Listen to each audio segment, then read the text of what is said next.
Did you know that Zara is the largest clothing retailer in the world? There is a reason why it is so popular. They have become known for fast fashion, and now they are branching out into makeup. They have a brand new makeup line. It has cheek products, eye products, and lip products, and it has some beautiful, sustainable, refillable, weighty packaging. But is it all smoke and mirrors? Today we're going to find out if the products on the inside are as great as the packaging on the outside makes them look. If your makeup routine is your favorite ritual, be sure to hit that subscribe button because I'm here 3 times a week sharing my beauty habit with you. Let's dive in. I picked up one of basically everything that they still had in stock. We're gonna start with cheeks because I really need some color, and we have a couple of options for bronzer. The first option we have is the Refillable Bronzer. I got the very lightest shade, Subtle Tan. Then I also picked up the Cheek Color in 3 palette. This is in Impeccable Touch. It has a bronzer in it, but I think this is gonna be too dark for me. I'm just guessing. We can try it out. Let's start with Subtle Tan, and then if we find it's too light, we'll move on to the trio. You can see in the pan there's just a ton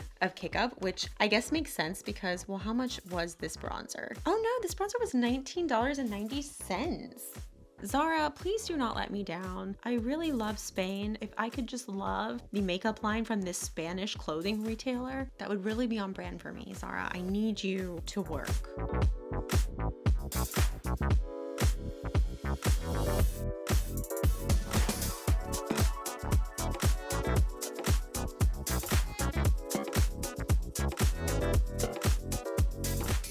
All right, we've got one side bronzed. This side is not. I'm gonna tell you immediately what I have figured out. This packaging is very nice, very substantial. It's like a good hard plastic, and you can refill these. The bronzer, the color shade is nice. You do have some kick up. It's got a nice finish to it. It blended out really nice. This reminds me a lot of the Physicians Formula Butter Bronzer. I think what we have here is like drugstore makeup with higher end packaging. But to me, just that amount of kick up, it just reminds me a lot of some of my favorite drugstore bronzers. They work really well, but there's just that little thing about them that makes them not as high quality as high-end bronzers. Would I pay $20 for it? I could see if you don't want to spend $30 on a bronzer, sure, but I do think there are some bronzers at Sephora that are probably around like $24 that are probably pretty nice. I don't think I'm going to even attempt to go into this darker one from this trio. I just want to see,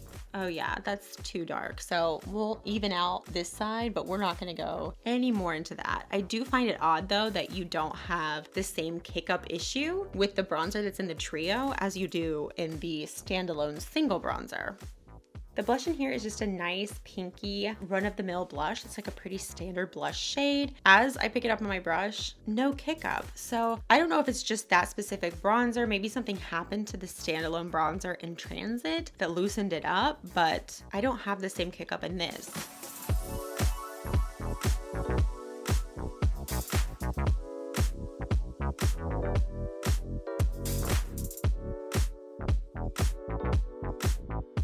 This is a pretty standard blush shade. This trio retails for $25.90. Again, the shade is pretty run-of-the-mill. I do notice that it's not super smooth as it goes on. I'm having to kind of go back over places to make sure that it looks very smooth and very even. Again, I do feel like this is kind of comparable to like a standard drugstore blush, but just in nicer packaging. I think this is the model they've gone with. Also, I'm not saying this with any shade to drugstore blushes. I think there are great drugstore blushes. I do notice that on the standard though, sometimes you do have to work a little bit more with certain formulas. That's kind of what I'm noticing with this. It's nice, it's lovely, it can definitely work. It's just not as blendy and user friendly as I would like a blush to be. Still nice though. Let's try the highlighter. That one does have some kick up. Very inconsistent is what I'm noticing as far as the pressing is going. The other thing is I'm gonna show you you, this is crazy. This has like little indentions now from my brush. I'm actually gonna take a picture of it with my iPhone because there's no way else to see it. Very odd.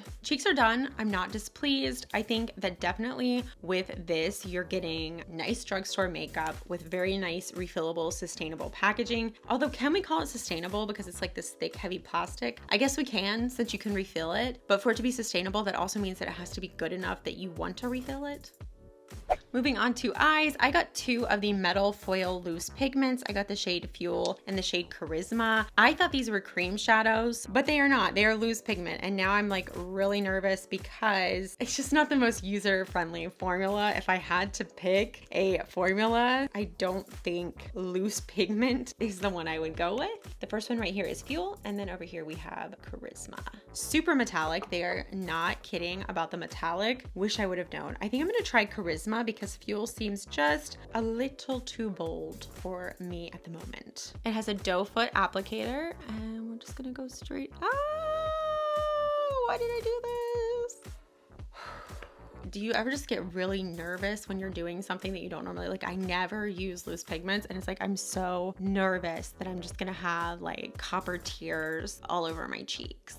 Let's spread this out a little bit so we don't look like a clown, although that might be unavoidable at this point. It is a beautiful, beautiful shade. The color is really beautiful, and it's not nearly as messy as I was expecting it to be. I really thought that this was gonna be all the way down here already. That's actually really nice. I'm pleasantly surprised. So I don't think I'm gonna be a convert to this formula anytime soon, but if you like it, this is a really gorgeous shade. Now these cost $12.90. So as far as like a loose pigment would go, I don't really remember how much the MAC ones were, but I think this would be comparable in price if you're a big fan of loose pigments.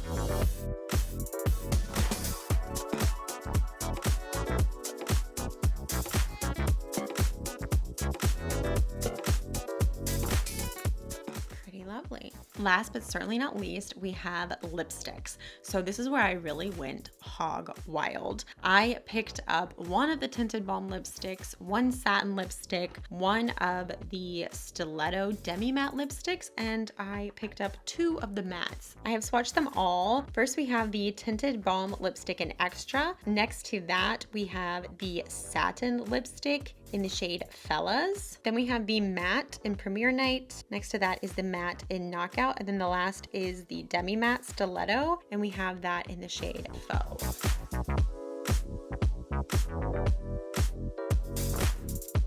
I think we're gonna go with Fellas. That looks like, to me, the best shade. So let's find it.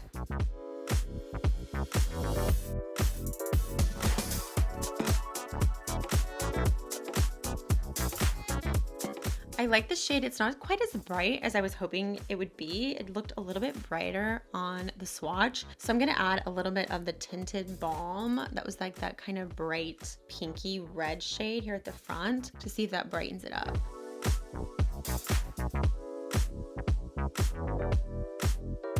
Oh yeah, that's way more the color that I was looking for. I absolutely love that.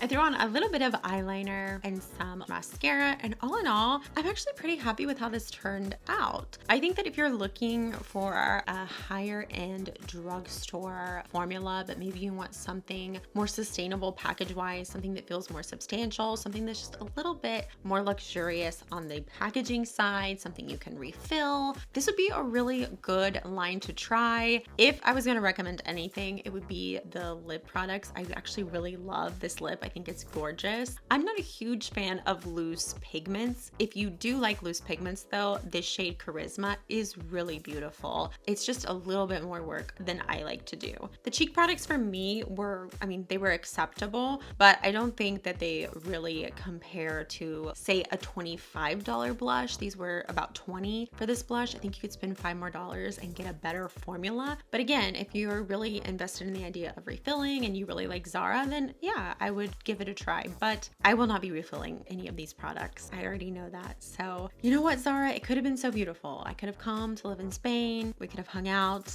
but no, your products had too much kickback.